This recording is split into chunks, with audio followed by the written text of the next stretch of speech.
Na-recover ng mga otoridad ang mga baril, bala at pampasabog matapos ang isinagawang counter-insurgency operation sa Cagayan. Narito ang report mula kay Police Corporal Marcelino Termenes.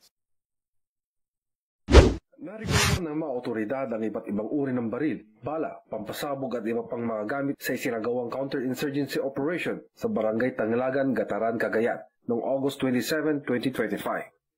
Ang operasyon ay sinagawa ng 204th Maneuver Company, Regional Mobile Force Battalion 2, katuwang ang 112 Special Action Company, 11th Special Action Battalion ng PNP SAF. Batay sa impormasyong ibinahagi ng dating rebelde, ang mga nakumpiskang pampasabog ay isinailalim sa kustodiya ng Provincial Explosive and K9 Unit ng Cagayan Police Provincial Office para sa tamang disposisyon, habang ang 204th Maneuver Company, Regional Mobile Force Battalion 2 ang nakasiwa sa iba pang nakuhang gamit para sa kaukulang dokumentasyon.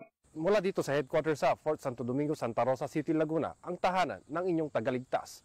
Ako ang inyong PNN correspondent, Police Corporal Marcelino Termenes, alagad ng batas, tagataguyod ng Balitang Pulis.